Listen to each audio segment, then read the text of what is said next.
Mes parents laissent mon frère, leur enfant chéri, et sa famille vivre chez eux gratuitement pendant que je paie un loyer, alors j'ai secrètement déménagé et je leur ai dit de profiter des profiteurs. Mes parents laissent mon frère, leur fils adoré et sa famille vivre chez eux gratuitement, pendant que moi, je paie un loyer. Alors, j'ai fini par partir en douce et leur ai dit de profiter de leurs petits profiteurs. Toute ma vie, je me suis demandé pourquoi ils ne pouvaient pas m'aimer comme ils aiment mon frère. Et aujourd'hui, je crois que je ne veux plus en connaître la raison. Je m'appelle Masson, j'ai 22 ans, et comme beaucoup de jeunes de mon âge, j'essaie juste de construire quelque chose de solide pour mon futur.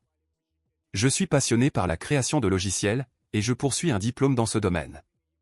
En parallèle, je bosse à temps partiel comme développeur, et la plupart de ce que je gagne, je le mets de côté pour, un jour, lancer ma propre boîte.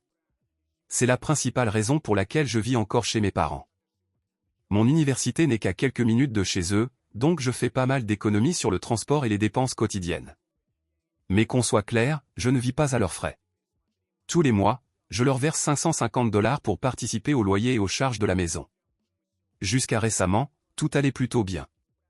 Je voyais mon avenir se dessiner lentement, et j'étais confiant. Mais tout s'est compliqué le jour où mon frère Cam, 23 ans, a débarqué avec sa femme et leurs enfants pour s'installer chez nous. Ne vous méprenez pas, je l'aime bien, mais depuis toujours, Cam a été une vraie tornade.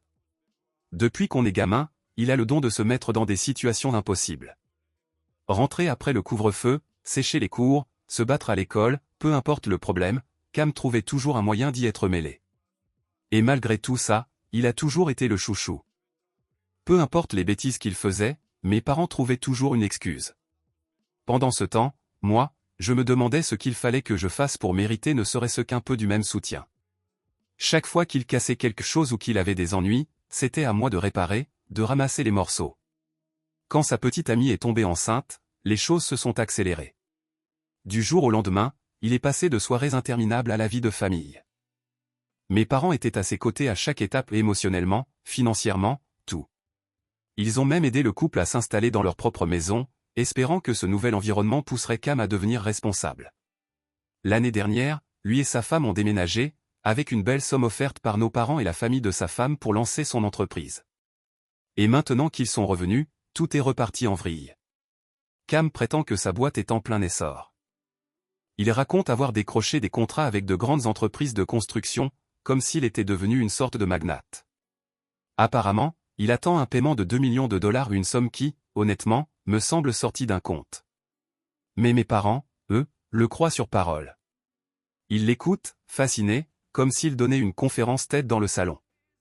Il hoche la tête, impressionné, tandis que moi, j'observe en silence, invisible dans ma propre maison.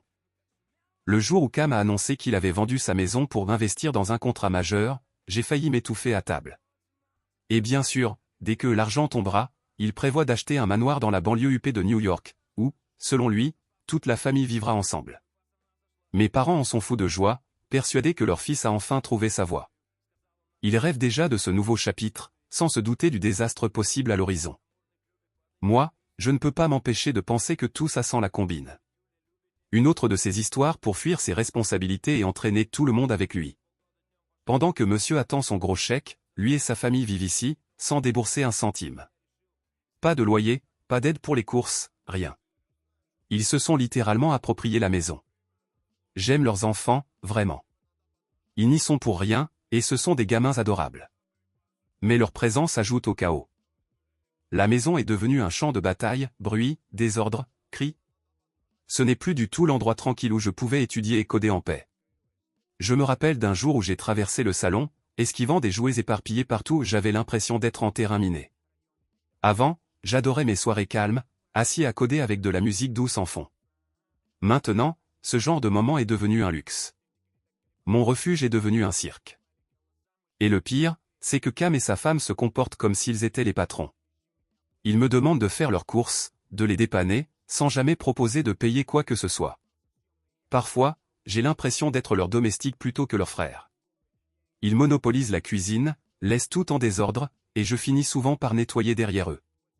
Leurs enfants crient, courent, interrompent mes moments de concentration et chaque jour, c'est un peu plus épuisant. Je fais tout pour rester responsable, bosser dur, avancer, mais cette situation me bouffe de l'intérieur. Et puis, la semaine dernière, tout a franchi une limite. Ma mère est entrée dans ma chambre, un air sérieux sur le visage. Elle a commencé à parler du coût de la vie qui augmentait depuis que Cam et sa famille étaient là. L'électricité, la nourriture, tout coûtait plus cher, disait-elle.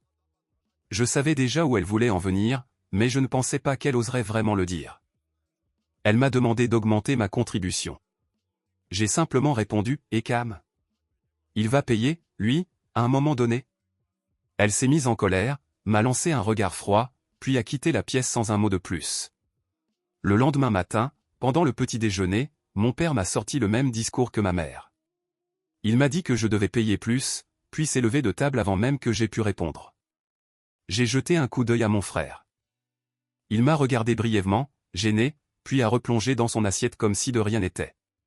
Le soir venu, après le travail, j'ai décidé d'aller parler à maman.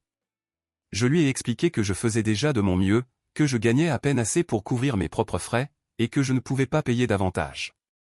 Depuis ce jour-là, elle et mon père ne me parlent presque plus. Ils m'ignorent complètement, comme si j'étais le profiteur de la maison alors que c'est tout le contraire. Et vous savez ce qui fait le plus mal ? C'est de voir à quel point mes parents traitent Cam différemment de moi. Peu importe ce qu'il fait, il s'en sort toujours sans conséquence. Pendant que moi, je travaille, je paie un loyer, j'étudie dur, et je me bats pour un avenir meilleur. Mais tout ça, pour eux, ne semble pas compter. Parfois, j'ai l'impression que tous mes efforts sont invisibles. Peu importe à quel point je m'investis, c'est comme si je n'étais jamais à la hauteur. Il fut un temps où je pensais que le problème venait de moi, que si je faisais un peu plus, si je réussissais un peu mieux, ils finiraient par me remarquer.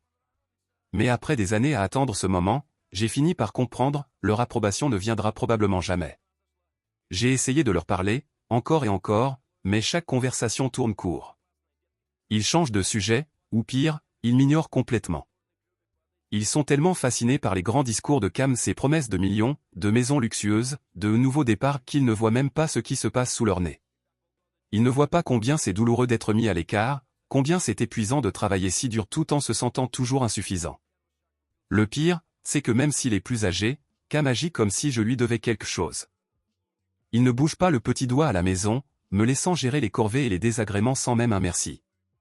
J'ai envisagé de déménager, mais avec les loyers d'aujourd'hui, ce serait financièrement impossible pour moi. Mise à jour 1. Salut, c'est encore Masson. Je voulais simplement donner des nouvelles depuis mon dernier message qui, honnêtement, a reçu bien plus de réponses que ce que j'imaginais. Merci à tous pour vos mots, vos conseils, vos critiques aussi. J'ai vraiment pris le temps de tout lire, et j'apprécie que vous ayez pris la peine de partager vos points de vue. Beaucoup m'ont dit de partir, de quitter la maison pour retrouver ma paix. Mais pour être franc, ce n'est pas si simple. Je termine encore mes études, et chaque centime que j'économise est destiné à mon futur projet. L'idée de devoir payer un loyer complet, plus les factures, me stresse énormément et je ne pourrais tout simplement pas suivre pour l'instant. Et pendant ce temps, la maison est devenue un vrai cirque. Même ma chambre n'est plus à moi. L'autre jour, je suis rentré du travail et j'ai découvert qu'un lit d'enfant avait été installé dans un coin de ma chambre sans que personne ne me demande mon avis. C'était pour ma nièce, bien sûr, et je comprends qu'elle ait besoin d'un endroit pour dormir. Mais bon sang, c'est ma chambre, mon seul espace personnel. Je ne suis pas une babysitter, ni un oncle à temps plein. Quand j'ai confronté Cam à ce sujet, il a juste haussé les épaules. C'est plus pratique comme ça, m'a-t-il dit. Plus pratique pour qui ? Parce que pour moi, c'est juste une intrusion de plus. Et ça ne s'arrête pas là. Hier, j'ai surpris la femme de Cam en train de fouiller dans mon bureau. J'étais sous le choc. Elle cherchait soi-disant un stylo. Un stylo ? Sérieusement ? Il y a des stylos dans toute la maison. Elle aurait pu simplement frapper à ma porte et demander. Mais non, elle a préféré fouiller dans mes affaires personnelles. Je me suis senti violé, comme si mon espace ne m'appartenait plus. J'ai pris sur moi pour ne pas exploser. Ce n'était peut-être qu'un stylo, mais pour moi, c'était une question de respect. Ils agissent comme si ma chambre faisait partie des pièces communes, comme si je n'avais plus le droit à la moindre intimité. Ce soir-là, après une longue journée de cours et de boulot, j'ai essayé de me détendre et d'étudier un peu. Je venais à peine de m'asseoir quand les enfants ont débarqué dans ma chambre, traînant leurs jouets partout. Je les adore, vraiment, mais j'ai besoin de calme pour travailler. J'ai essayé de leur expliquer gentiment que ma chambre n'était pas un terrain de jeu, mais c'était comme parler à un mur. Cam, lui, s'est contenté de rire comme si tout ça n'avait aucune importance. J'étais furieux. Comment peut-il ne pas fixer de limites à ses enfants? Comment mes parents peuvent-ils ne rien dire? Et le pire, c'est ce que j'ai entendu plus tard. Cam parlait avec mes parents dans la cuisine. Je n'écoutais pas au début, mais quand j'ai entendu mon nom, je me suis arrêté net. Il leur disait que je devrais être plus solidaire envers la famille, que j'avais de l'argent de côté que je pourrais partager ou pour les aider pendant cette période difficile. J'étais abasourdi. Ils avaient parlé de mes économies dans mon dos. L'argent que j'ai mis de côté dollar par dollar, en travaillant le soir, en sacrifiant mes week-ends, et maintenant, ils s'attendaient à ce que je le donne? Quand je l'ai confronté, il m'a regardé comme si j'étais l'égoïste de l'histoire. Il a dit que c'était mon devoir de famille d'aider pendant les temps durs.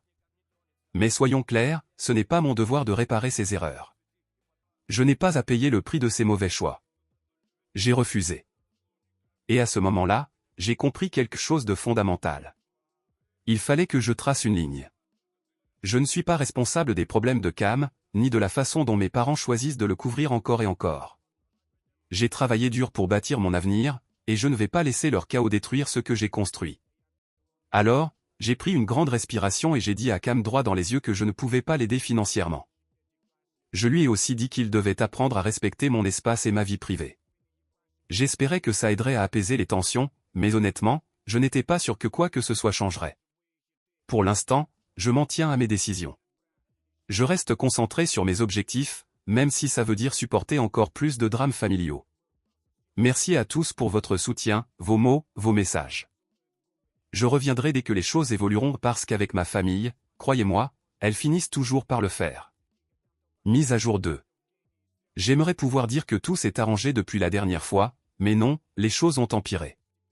Et si vous pensiez que c'était déjà compliqué avant, accrochez-vous, parce que c'est devenu carrément inimaginable.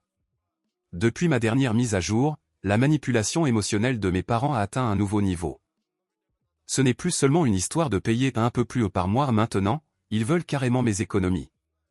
Apparemment, le gros paiement que Cam était censé recevoir n'est jamais arrivé, et chaque jour, ils trouvent un nouveau prétexte pour me pousser à aider la famille. Ma mère ne cesse de répéter « la famille est de la famille », comme une chanson qu'elle ne veut plus arrêter. Et bien sûr, toute cette philosophie s'applique uniquement à Cam. Le chantage émotionnel était devenu constant, épuisant, et puis, la vraie bombe est tombée. C'était il y a quelques jours.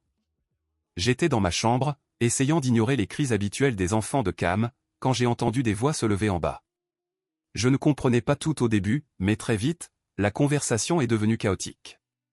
Ma mère faisait les 100 pas dans la maison, complètement bouleversée. Je suis descendu, inquiet, et c'est là que j'ai appris la vérité et toute la vérité sur mon frère. Cam n'avait jamais eu d'entreprise prospère. Le fameux paiement de plusieurs millions qu'il prétendait attendre? Un mensonge, du début à la fin. En réalité, il avait investi tout son argent dans une affaire louche des mois plus tôt et s'était fait complètement arnaquer. Cette histoire de gros contrat en attente n'était qu'une façade. Mais le pire, c'est qu'il vivait chez ses beaux-parents depuis un moment, profitant d'eux, jusqu'à ce qu'ils en aient assez et le mettent dehors. C'est là qu'il a débarqué chez nous, mentant encore sur sa soi-disant réussite. Je n'arrivais pas à y croire, même si, au fond, une partie de moi avait toujours douté de son récit. Mais je n'aurais jamais imaginé qu'il puisse aller aussi loin dans le mensonge. Cam avait littéralement emménagé ici parce qu'il n'avait nulle part où aller et au lieu de l'admettre, il a préféré piéger tout le monde dans sa fiction. Je pensais que mes parents seraient furieux en découvrant la vérité. Je m'attendais à ce qu'ils explosent, qu'ils le confrontent enfin, qu'ils réalisent à quel point ils l'avaient aveuglément soutenu. Mais non. Ils étaient dévastés, oui, mais pas comme je l'espérais. Au lieu de tenir Cam responsable, ils se sont tournés vers moi. Soudain, la conversation a basculé. Ce n'était plus comment a-t-il pu mentir, mais Mason, qu'est-ce que tu vas faire pour aider ton frère? Mon père m'a fait asseoir après cet appel et m'a regardé droit dans les yeux. Ton frère est en difficulté, Mason. C'est à ton tour d'aider. Tu as économisé pendant des années, tu peux bien rendre un peu à la famille. Tu pourras toujours lancer ton entreprise plus tard. Mais ton frère, lui, a besoin de toi maintenant. Juste comme ça. Comme si c'était évident. Comme si ce n'était rien de plus qu'un virement entre frères. C'était déchirant. Je me suis retrouvé coincé dans une situation impossible. Quoi que je fasse, je suis le méchant. Si je leur donne mes économies, tout ce pourquoi j'ai travaillé disparaît. Et si je refuse, je deviens l'égoïste, le fils ingrat, celui qui ne pense qu'à lui. Mais soyons honnêtes, même si je lui donnais cet argent, ça ne réglerait rien. Cam a prouvé encore et encore qu'il ne sait pas gérer ses finances. Lui donner mes économies, ce serait juste coller un pansement sur une plaie béante. Alors voilà. Je suis pris entre le marteau et l'enclume, essayant de comprendre ce que je suis censé faire, pendant que mes parents me pressent chaque jour un peu plus. Et Cam, lui, continue d'agir comme si tout allait bien, comme si rien n'était de sa faute. Mais une chose est sûre, ce n'est pas ma dernière mise à jour. Pas de loin. Mise à jour 3. Aujourd'hui, j'ai enfin pris ma décision, je quitte la maison de mes parents. Peu importe ce qui viendra ensuite, je devais partir. C'est peut-être ma dernière mise à jour, je ne sais pas encore, mais j'avais besoin de le dire, de poser tout ça quelque part. Honnêtement, ma famille a été horrible avec moi. Ma mère, mon père, et surtout Cam, je n'en peux plus. Il ne se contente pas de lui pardonner, il continue de le couvrir, encore et encore. Et maintenant, il me harcèle pour que je renonce à mes économies ou pour aider mon grand frère, celui qui aurait toujours pris soin de moi. Sérieusement? Pris soin de moi comment, au juste? Ils ne changeront jamais. Et je crois que, pour la première fois, je l'accepte. Cam dit qu'il prend la vie au sérieux maintenant, qu'il est prêt à assumer ses responsabilités. D'après lui, il a une nouvelle idée de business avec un ami et il lui faut juste un petit investissement pour démarrer et qu'il me remboursera dès que ça marchera. Oui, bien sûr. La seule chose qui devrait décoller, c'est son fessier du canapé pour aller trouver un vrai boulot. Je ne comprends pas comment mes parents peuvent encore tomber dans le panneau. Il est peut-être leur enfant chéri, mais pour moi, c'est juste un égoïste qui pense que le monde lui doit quelque chose. Alors j'ai pris ma décision, je pars. Je ne supporte plus cette absurdité. Et cette fois, je ne vais rien leur dire avant d'être parti, parce que je sais qu'ils feraient tout pour m'en empêcher. J'ai commencé à chercher des studios, des petites chambres à louer, quelque chose d'abordable. Rien ne rentre encore dans mon budget, mais je garde espoir. Je préfère vivre modestement, seul, en paix, plutôt que de rester ici à être vidé émotionnellement jour après jour. Honestly, I just needed something I could actually afford à place that wouldn't swallow my entire paycheck. Between bill, food, and trying to keep my business savings intact, I couldn't afford to be reckless. Then yesterday, for the first time in a while, I got some good news. A franc off a franc en immigrant I was looking for a cheap apartment to rent. It me, if a be down to split a place with me, we could manage a small studio and share bill and grocery. This morning, we finally met in person and talked it all through. Turn out, they already found a place and just needed a room at. Perfect timing, right? Sure, it's a bit far from campus, but I don't mind walking. What matters is that I'm finally escaping the constant emotional chaos that has been poisoning my home life. Tonight, I'm moving out quietly, without a word. Honestly, I can't wait to see the look on their face when they realize I'm gone. Wish me luck, everyone. I'm gonna need it. Update 4. Alright, here's the promised update. What happened after he slipped out without telling anyone. Brace yourself, because if you've been on my side through all this, you're probably gonna be furious. After weeks of putting up with the madness at home, he finally decided to live quietly, no drama, no guilt trip. It wasn't a spur of the moment thing, too. He'd been planning it for a while, searching for something affordable, close to both my job and campus, something that wouldn't destroy my budget. Eventually, he found the perfect place thanks to that Sam franc of a franc who needed a room at. He didn't breathe a word of it to my family. He knew exactly what would happen if he did. The emotional guilt, the fake tears, the yelling, the endless manipulation. So he started packing little by little, hiding things in the trunk of my car, waiting for the right moment to leave without being noticed. No confrontation. No drama. Just silence. When the day finally came, he had everything ready. He signed the lease, loaded up my car, and drove to my new place. It wasn't a big or fancy, but it was mean. And that was all he needed. That first night felt like breathing real air for the first time in months. The quiet man, that silence was beautiful. For the next few days, he just kept living normally at work, class, the usual. No calls home, no check-ins. Just peace. He knew it wouldn't take long for them to notice he was gone, but he had no plan to explain himself until he absolutely had to. Then, sure enough, it happened. One night, my mom called. She started off complaining about some problem around the house, then smoothly slipped in a reminder about the rent increase he was supposed to help cover. Then she asked where he'd been and why he hadn't come home lately. And here's the part that really hit me: she didn't sound worried about me. She was worried about the money. He could hear it in her voice that expectation that he'd, once again, pick up the slack. So he dropped the truth, calm and simple. He don't live there anymore, he said. Silence. Long, heavy silence. Then he added, enjoy living with the freeloader. That's when she lost it.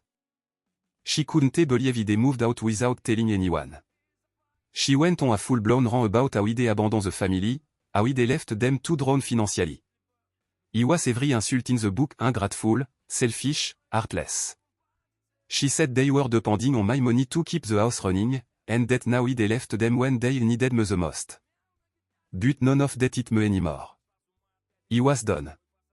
Done with the guilt. Done with being manipulated.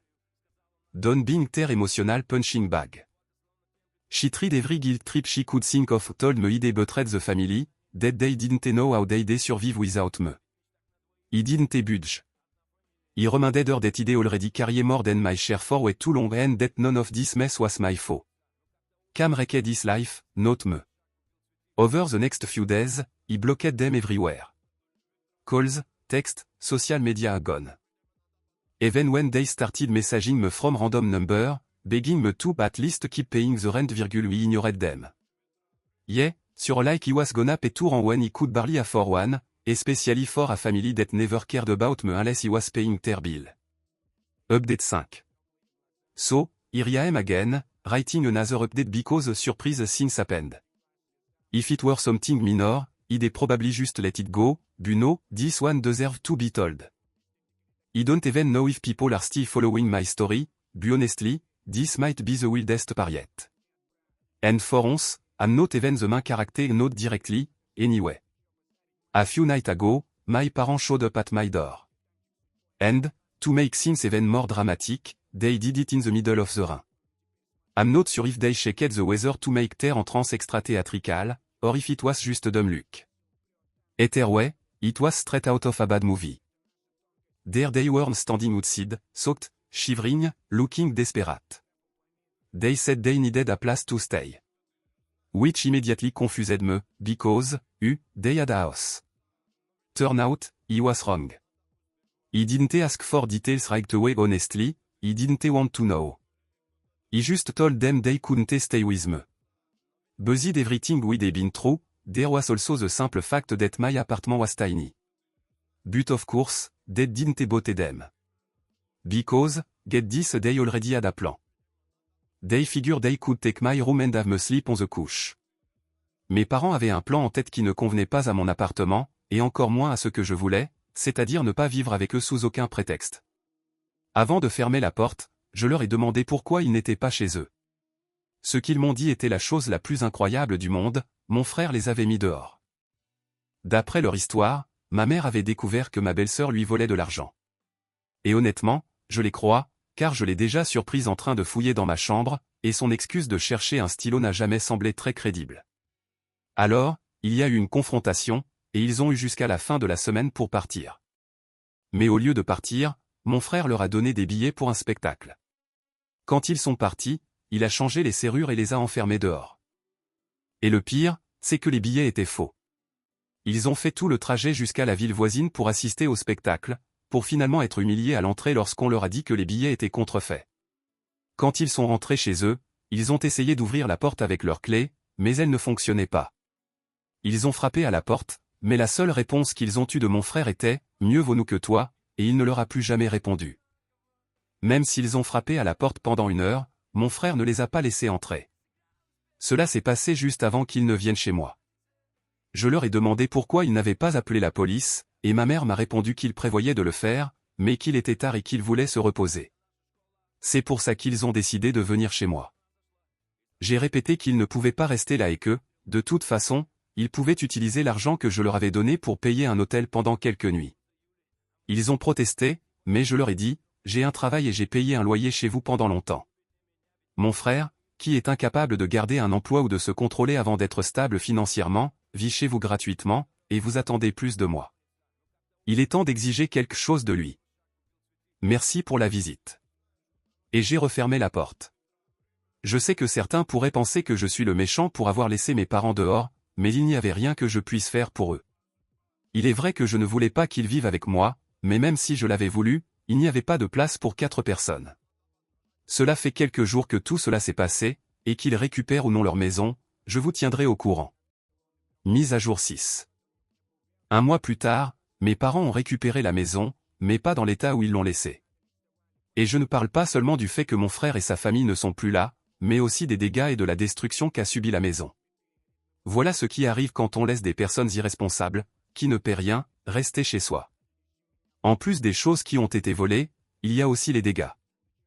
Les murs sont tagués, la salle de bain à l'étage a été inondée, ce qui a causé encore plus de dégâts, et certaines fenêtres sont cassées. La seule bonne nouvelle, du moins pour mes neveux et nièces, c'est que les services de protection de l'enfance les ont pris en charge. En raison du manque évident de soins parentaux, l'un des enfants est tombé dans les escaliers et s'est fracturé un bras. Ajoutez à cela le fait qu'ils avaient pris la maison par la force, la situation pour mon frère et sa femme ne s'annonce pas très bonne. Je ne sais pas ce qu'il adviendra de maintenant, mais voilà où en sont les choses pour le moment. Mes parents ont refusé de porter plainte contre mon frère parce que, d'après ce qu'ils ont raconté à d'autres personnes, pas à moi, il a fait tout cela parce qu'il traversait une période difficile. Je n'ai plus de mots pour mes parents. Je pense qu'ils méritent cela, et peut-être un peu plus aussi. Mise à jour 7. Pour ceux qui s'inquiétaient pour mes neveux et nièces, cette mise à jour est pour vous. Mes neveux et nièces ont été confiés à mes parents. Les services de protection de l'enfance m'ont demandé si je voulais ou pouvais les accueillir, étant donné que je suis de la famille, mais je pense que vous devinez déjà ma réponse. Je pense que mes parents auraient dû porter plainte. Au moins, mon frère avait une voiture à son nom. Avec ça, ils auraient pu récupérer une partie des dégâts. Mais mes parents peuvent tout pardonner à mon frère, même tout ça, ce qui est très différent de la façon dont ils me traitent, moi, la brebis galeuse de la famille, qu'ils ont complètement coupée. C'est ironique, car, si je me souviens bien, c'était l'inverse. Mais c'est l'histoire que mes parents racontent à tous ceux qui leur demandent des nouvelles de moi. Bien que, honnêtement, je ne pense pas que beaucoup de gens les croient, sachant que c'est mon frère qui a causé toute la destruction. Et quant à mon frère, il vit dans cette même voiture. Ce n'est pas comme si les chances de trouver quelqu'un qui accepte de te laisser vivre chez lui étaient très élevées quand tu as littéralement détruit la dernière maison où tu étais autorisé à rester.